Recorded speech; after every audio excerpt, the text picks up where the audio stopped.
27 degree সেলসিয়াসে এ পাত্রে 20 millilitre 0.07 molar RnO3 দ্রবণ এবং বি পাত্রে 16 মিলিলিটার 0.1 মোলার QCl দ্রবণ আছে। দেয়া আছে 27 ডিগ্রি সেলসিয়াসে RnO3 এর দ্রাবতা 2.2 × 10⁻³ মোল পার লিটার এবং RCl এর দ্রাবতা গুণফল KSP = 4.8 × 10⁻⁶ হয়। এই পাত্রে থাকা RnO3 এর দ্রাবতা গুণফল বের করতে হবে।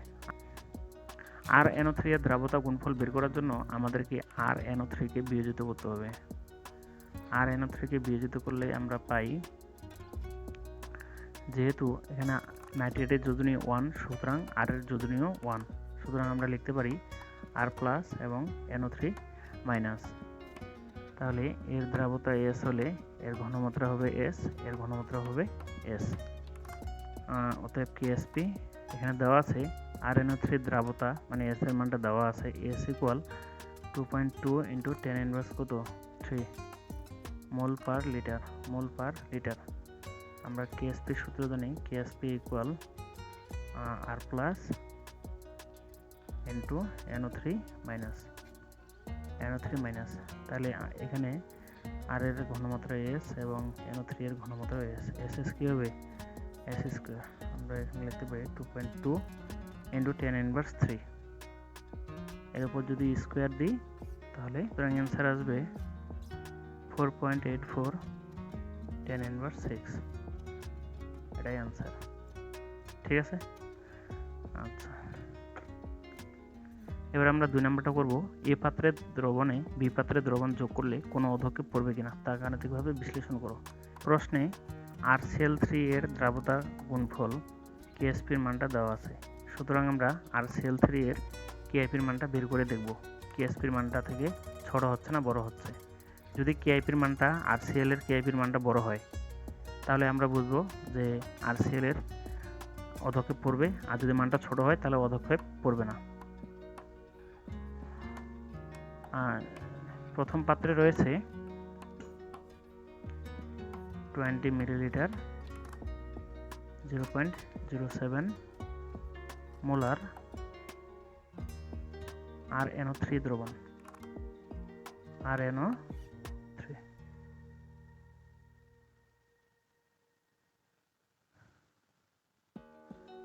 এবং আরেকটি পাত্রে রয়েছে, এটা ধরি এ পাত্রে, এবং বি পাত্রে রয়েছে 16 millilitre 0.1 molar 16 millilitre 0.1 molar QCl। এখন আমরা যদি এই দুটো পাত্রকে একত্রে মিশ্রিত করি তাহলে RnO3 এবং QCl বিক্রিয়া করবে। এটা বি পাত্র, RnO3 প্লাস QCl, তাহলে বিক্রিয়া করলে RCl এবং QnO3 উৎপন্ন করবে। যেহেতু প্রত্যেকের যোজনী 1, সেক্ষেত্রে সেক্ষেত্রে বিক্রিয়াটির সংকেত ঠিক আছে। আমরা যেহেতু RCl3 এর দ্রাবতা গুণফল KSP এর মান দেওয়া আছে, আমরা RCl3 এর KIP এর মানটা বের করব। RCl, তাহলে আমরা লিখতে পারি R+ Cl-। তাহলে আমরা প্রথমে R+ এর ঘনমাত্রাটা বের করব। ঘনমাত্রা আমরা দেখতে পাচ্ছি এই দুটি পাত্রের এই R+ আয়নটা দুটি পাত্রের প্রথম পাত্রটিতে রয়েছে, এজন্য এই যৌগটাকে বিয়োজিত করতে হবে। তাহলে RnO3, তো এখানে হবে R+ এবং NO3-। তাহলে এখানে RnO3 এর আয়তন এবং ঘনমাত্রা যত, R+ এর আয়তন এবং ঘনমাত্রাও তত হবে। R+ এর আয়তন আমরা দেখতে পাচ্ছি 20 মিলিলিটার এবং ঘনমাত্রা আছে 0.07। এখন V2 মিশ্রণে মোট আয়তন হবে 20 + 16, 20 + 16 = কত হবে? 36 মিলিলিটার। এখন এই আয়তনে ঘনমাত্রা কত হবে? S2 = what? আমরা S2 এর সূত্র জানি, S2 ইকুয়াল V1 S1 ভাগ V2।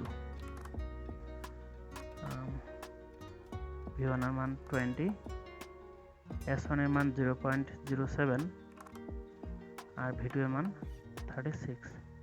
তাহলে S2 এর মান 0.0388 মোলার।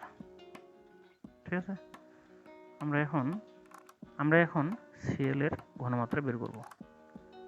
ক্লোরাইড আয়নের ঘনমাত্রা, তাহলে ক্লোরাইড আয়নটা কোথায় আছে? দ্বিতীয় পাত্রের দ্রবণ QCl।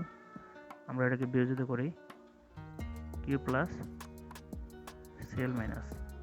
তাহলে QCl এর আয়তন এবং ঘনমাত্রা যত, Cl আয়নের আয়তন এবং ঘনমাত্রাও তত। তাহলে V1 ইকুয়াল 16 মিলিলিটার এবং S1 কত? 0.1 মোলার।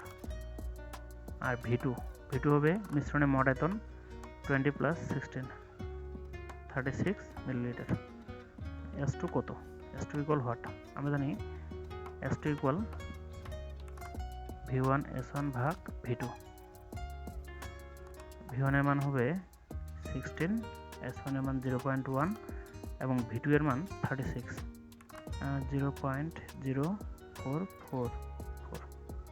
তা আমরা R প্লাস এবং Cl মাইনাসের ঘনমাত্রা বের করে ফেললাম। এখন আমরা KIP বের করব। অতএব RCl এর KIP equal R plus into Cl minus. R প্লাসের মানটা হচ্ছে 0.0388 আর এই মানটা হচ্ছে 0.0444। আমরা যদি মান দুটাকে গুণ করি ইন্টু 0.0388 1.724 ইন্টু 10 ইনভার্স 3। ঠিক আছে,